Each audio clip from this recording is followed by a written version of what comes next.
समाज कल्याण विभाग के मंत्री जी से है कि अनुसूचित जाति एवं जनजाति की महिलाओं के और एवं बालिकाओं के सर्वांगीण विकास हेतु सरकार द्वारा क्या क्या योजनाएं हैं, क्या क्या कार्य जो हैं वो किए जा रहे हैं। और अध्यक्ष जी, इस पे जो जवाब आया है उसमें कुछ इस प्रकार से है: राष्ट्रीय वृद्धा पेंशन योजना, राष्ट्रीय पारिवारिक लाभ योजना, सामूहिक विवाह योजना। तो अध्यक्ष जी, ज्यादातर जो भी योजनाएं हैं वो भारत सरकार के द्वारा हैं, तो इसमें जो हमारे प्रदेश की सरकार है वो क्या कर रही है। और योजनाओं पे मैं कहना चाहूंगी, हमारे माननीय सदस्य ओम प्रकाश सिंह जी ने कुछ दिन पहले कहा था कि बीरबल ने अकबर के लिए एक हवा में महल बनवा दिया था और उसकी जो तारीफें थी वो तोता मैना कर रहे थे। तो ये योजनाएं भी अध्यक्ष जी बिल्कुल इसी तरीके से लग रही हैं। और देश की आधी आबादी हमारी महिलाओं को, और उसमें भी अनुसूचित जनजाति और जाति की महिलाओं को सशक्त करने के लिए आपके पास कोई भी ठोस योजनाएं नहीं है, और ये अपने में ही बड़ा ही गंभीर विषय है। अध्यक्ष जी, जो ज्यादातर योजनाएं हैं जो इन्होंने दी हैं उसमें कोई स्पेसिफिकेशन नहीं है कि इन्हें महिलाओं के लिए किया जा रहा है कि इसे ओवरऑल तरीके से किया जा रहा है। तो मेरा सवाल जो है माननीय मंत्री जी से ये है, फाइलों और किताबों में जो आपकी योजनाएं हैं वो जनमानस तक पहुंचाने के लिए कि सरकार के द्वारा क्या क्या योजनाएं बना करके उसे प्रसारित किया गया है और उससे कितनी संख्या में अनुसूचित जाति एवं जनजाति के लोगों को नौकरी मिली है, रोजगार मिला है या फिर व्यापार।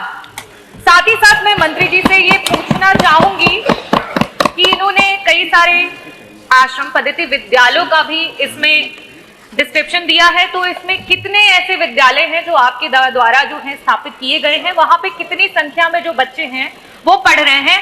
और आपकी ही सरकार द्वारा बोला गया था कि अनुसूचित जाति एवं जनजाति की जो बच्चियां हैं उनके लिए। मान्यवर, मैं निवेदन करना चाहता हूं, सबसे पहले माननीय मुख्यमंत्री जी ने भी, माननीय मंत्री जी ने भी अपने संबोधन में इस बात को कहा कि हमने इस विभाग का बजट कई गुना, 2.5 गुना ज्यादा बढ़ा दिया।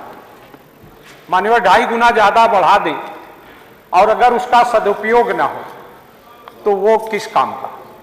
मैं उस पर थोड़ा सा प्रकाश डालते हुए मैं फिर सुझाव पर और कुछ अन्य बातों पर आना चाहूंगा।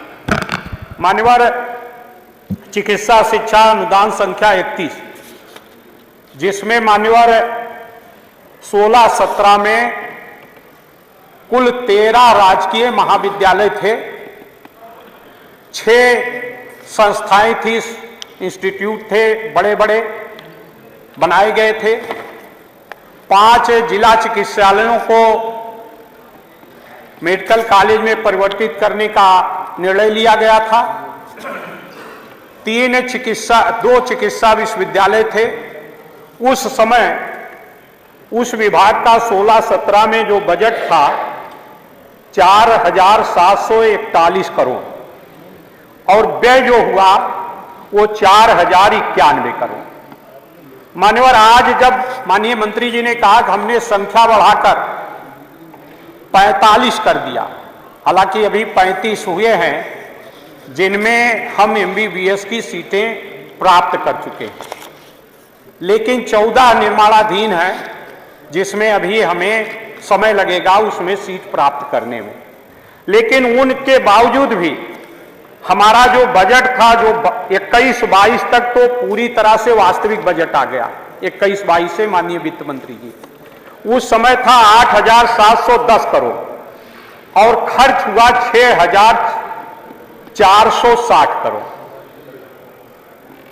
17-18 में तो 3,684 करोड़ ही मात्र खर्च कर पाए थे और 22-23 में जो बजट था 9,459 करोड़ रुपए का, अभी तक मान्यवर आज की तारीख 22। मैं शुरुआत मान्यवर अधिवक्ताओं की समस्याओं से करना चाहता हूं कि देश को आजाद कराने से लेकर और आज तक की राजनीति में लगातार अधिवक्ताओं का बहुत बड़ा योगदान रहा आज हमारे इस देश को नई दिशा और दशा देने में।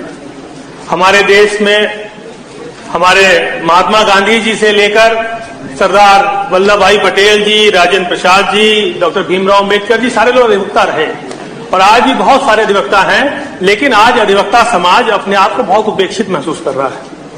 मैं मान्यवर कहना चाहता हूं कि नवंबर दिसंबर की कड़ाके की ठंड हो, मई जून के ऐसे तपिश वाले मौसम में, चाहे जुलाई अगस्त में जब बरसात होती रहे, तो अपने टीन शेड के नीचे, टपकते हुए टीन शेड के नीचे बैठकर अधिवक्ताओं को अपने मुवक्किलों की मदद करनी पड़ती है।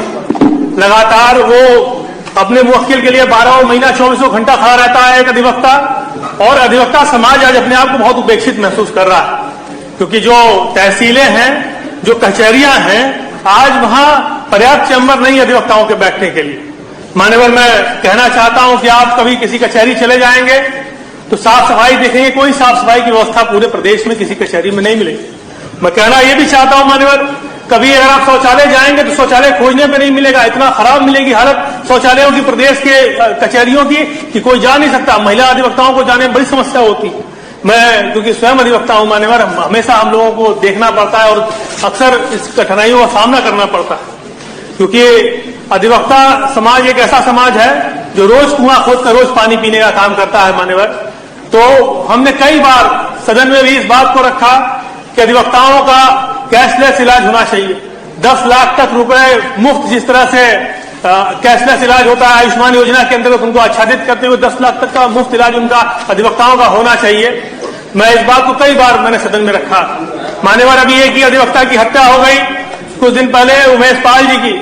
अभी हमें और आपको अभी 2 ही 3 दिन हुए, और मैं इसीलिए मैंने कई बार सदन में कहा कि अधिवक्ताओं को हमेशा, क्योंकि बड़े बड़े माफियाओं